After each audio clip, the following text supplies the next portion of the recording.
TV KPM. Halo. Berikan fokus di dalam kelas. Kepada yang dah makan tu, Alhamdulillah. Kepada yang sempat berehat, Alhamdulillah.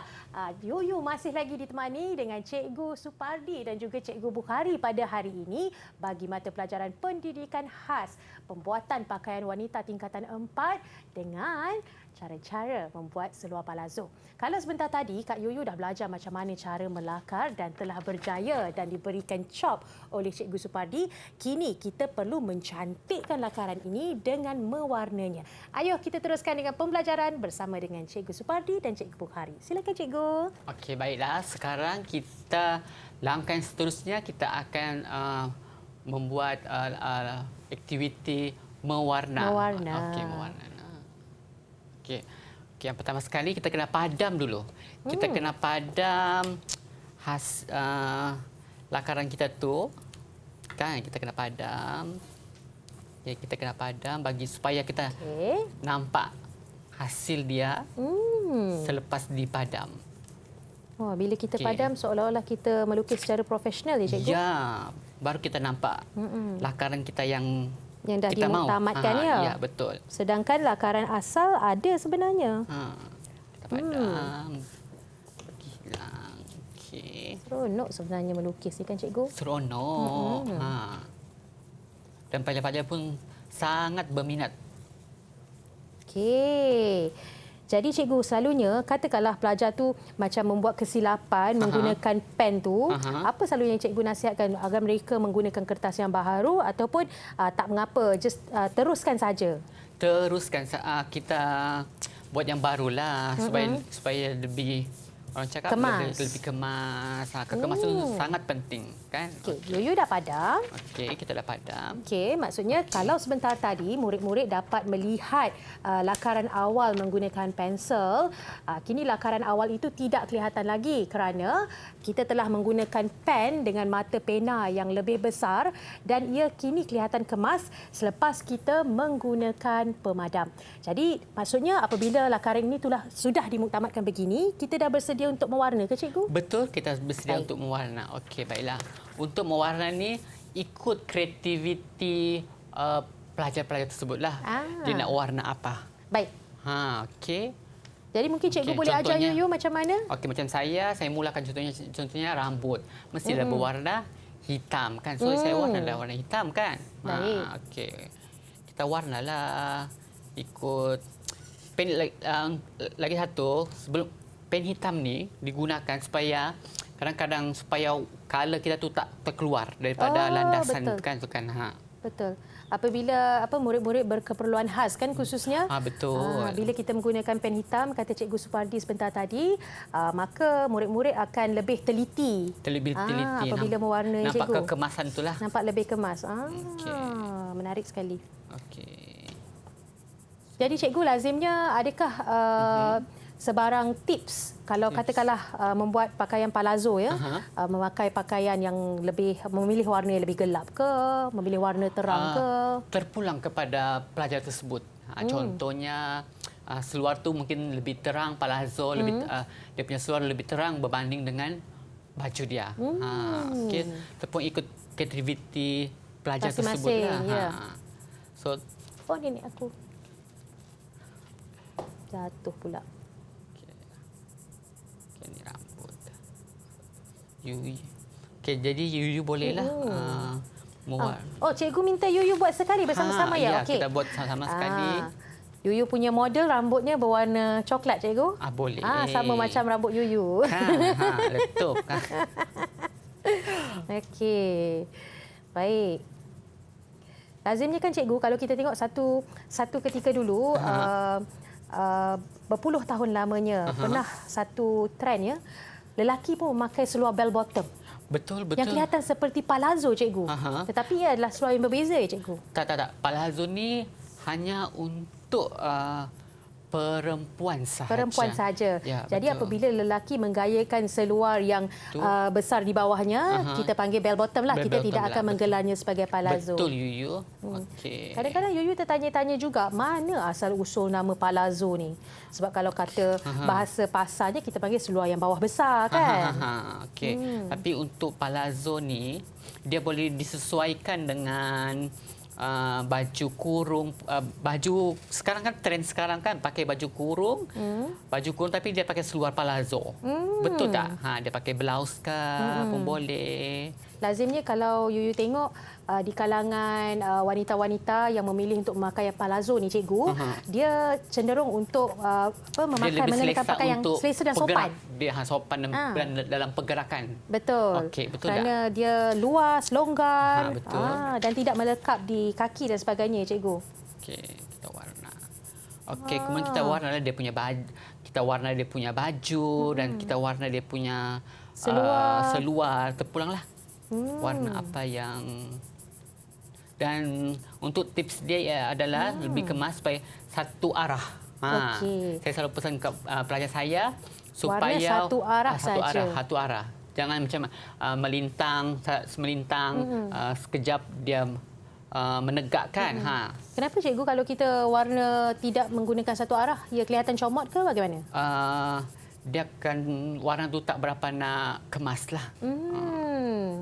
Cikgu, kalau ikut tips pemakaian biasanya, ramai yang selalu mengatakan bahawa kalau kita mengenakan pakaian yang berwarna gelap, pemakai itu cenderung nampak lebih kurus, nampak lebih tinggi dan sebagainya. Betul ke cikgu? Itu betul. Okey, warna memainkan peranan penting untuk dalam pemilihan harian lah. Pemilihan harian untuk bentuk badan seseorang. Okay. Maksudnya kepada yang lebih mahukan penampilan yang lebih tinggi dan kurus, boleh mengenakan warna-warna gelap seperti warna hitam, warna ungu gelap, warna hijau gelap dan juga coklat begini. Okay. Dan kepada yang rasa kurus sangatlah saya nak nampak lebih gempal sedikit, bolehlah memilih warna-warna pastel seperti hijau ini. Warna pastel kan? Ya, seperti mustard cair, seperti peach. Ini sekarang ni memang trend tau. Tapi kalau Kak Yuyu pilih warna yang lebih gelap lah. Ikut keselesaan diri ya. Ya, betul. Okey. Terpulang kepada pelajar tu, saya tidak menghadkan kena warna ini, macam tu. Terpulang ikut kreativiti dia. Baru saya nampak dorang punya hasil dorang tu, baru saya nampak sejauh mana dorang boleh melukis mewarna atau tidak. Itu adalah satu kemahiran, okey. Dalam jahitan, dalam bidang jahitan. Cikgu, katakanlah pelajar atau murid-murid tidak mempunyai pensel warna begini tetapi mahu menggunakan krayon, mahu menggunakan watercolour, boleh tak? Boleh, tak ada masalah. Boleh. Tak ada masalah. Langsung tak ada masalah lah kiranya. Katakanlah macam cikgu sendiri, kenapa cikgu menggalakkan pelajar-pelajar berkeperluan khas untuk menggunakan warna pensel agar ada sebab-sebab tertentu ke? Saya lebih, pelajar saya dan saya pun lebih selesa menggunakan pensel kayu ni lah. Okey. Tapi kalau nak lagi cantik sebenarnya warna air tu dia lagi cantik sebab dia lebih terang macam tu. Sebaiknya kalau boleh mempunyai kemahiran untuk menggunakan watercolour atau warna air, cat air, bolehlah digunakan cat air, cikgu. Betul. Begitu. Cikgu, katakanlah murid tu dia kata kecil lah kalau lukis dekat A4, dia nak gunakan macam drawing block, kertas yang lebih besar, kertas mahjong dan sebagainya. Boleh atau tidak? Okey. Sebab benda-benda ni akan dimasukkan dalam fail masing-masing tau. Jadi bila besar sangat, benda tu nanti dilipat dan sebagainya, akan menyusahkan dalam fail. Sebab benda ni akan jadi dinilai oleh pemeriksa. Jadi dia Itu kena- dia. Ha. Tips daripada Cikgu Supardi. Sebaiknya untuk aktiviti pembelajaran, murid-murid menggunakan kertas bersaiz A4 kerana hasil karya murid-murid akan dimasukkan di dalam fail untuk penilaian selanjutnya. Katakanlah murid-murid menggunakan kertas selain A4, nanti apabila dilipat, kertas itu sudah ada Betul. apa orang kata ni, ada crash je, ada lipatan, jadi tidak cantik lagi. Maka amat digalakkan untuk semua murid-murid menggunakan kertas A4 bagi tujuan pembelajaran. Dia bukan tak boleh, boleh, tapi akan pemeriksa tu agak susah sikit lah dia nak buka-buka kan. Yuyu pun nak mewarna juga. Boleh Ya, cikgu? okey, boleh. Okey. Okey. Saya memilih warna hijau untuk baju. Okey, macam saya pilih warna untuk seluar dia, saya pilih warna biru. Wah. Okey. Cikgu sekolah menengah kan, warna pun warna yang sama ya cikgu. Kan. Itu dia. Jadi sebagaimana Cikgu Supardi kata sebentar tadi, terpulang kepada murid-murid sebenarnya nak memilih warna apa. Kerana biasanya lazimnya dalam kelas Cikgu Supardi, beliau memberi kebebasan kepada murid-murid untuk mengembangkan kreativiti masing-masing. Kreativiti masing-masing. Ikut cita rasa masing-masing. Betul. Itu dia. Ikut kesukaan warna mereka. Ya. Bagi seluar pula, Budak-budak Yuyu memilih pendidikan khas ni, masalah pendengaran ni, mereka kreatif tahu kalau warna-warna ni. Dan ini kita boleh panggilkan sebagai merentas kurikulum. Seni visual bergabung dengan pembuatan pakaian wanita. Jadi dipanggil merentas kurikulum. Lihat apa yang Cikgu Supardi katakan sebentar tadi, murid-murid berkeperluan khas mempunyai keistimewaan mereka tersendiri di mana mereka sebenarnya mampu untuk menghasilkan karya yang cantik dan menggunakan seni visual dalam memantapkan lagi dan mencantikkan lagi lakaran mereka. Betul. Wah, Yuyu cantik. Cikgu, katakanlah murid-murid dia sangat kreatif. Dia terfikir, alamak, kalau ada bunga-bunga, ada bentuk love, lagi cantik. Boleh tak kalau untuk tujuan pembelajaran, Cikgu? Boleh, tak ada masalah. Apa-apa pun ikut kreativiti pelajar tersebutlah. Contohnya macam bunga kecil-kecil kah, ataupun bunga dia letak jalur-jalur. Kan? Cikgu sebentar tadi, cikgu juga ada terangkan dekat murid-murid dan juga Yuyu yang penting lukisan diorang ni mempunyai ciri-ciri yang saya sebutkan tadi 3 tu. Kena ada kelim. Ya, betul. Kena ada ikatan pinggang berkesing. Ya, betul. Dan juga kena ada jahitan mesin tindih. Betul. Betul. Dan kalau dia nak tambah pun, contohnya dia nak tambah poket pun boleh juga. Itu aktiviti pelajar tu lah. So kita boleh nampaklah dia punya kreativiti kat situ. Kita boleh nilai dia punya kreativiti. Cikgu, lazimnya apabila melukis ataupun mewarna pakaian palazzo ini, adakah murid-murid berkeperluan khas juga boleh mendapatkan bantuan ibu bapa jika mereka tidak pasti sama ada lukisan mereka betul atau tidak? Boleh, sangat-sangat ibu bapa boleh membantulah, membimbing anak-anak mereka lah untuk melakar memastikan ni kan. ianya kemas dan cantik ya. Ya, betul. Itulah lazimnya kalau di sekolah menengah ni ada yang berpotensi kan menjadi pereka fashion. Betul, mana kita tahu tak kan. tahu ya. Kadang-kadang murid-murid berkeperluan khas ni dia punya tahap imajinasi dan kreativiti tu jauh di luar jangkauan kita. Ada yang boleh bergelar pereka fashion, ada yang boleh menjadi tukang jahit, malah ada yang boleh menjadi pelukis kan cikgu? Betul, ada. Memang ada pelajar-pelajar yang menyambung selepas berada di sekolah saya.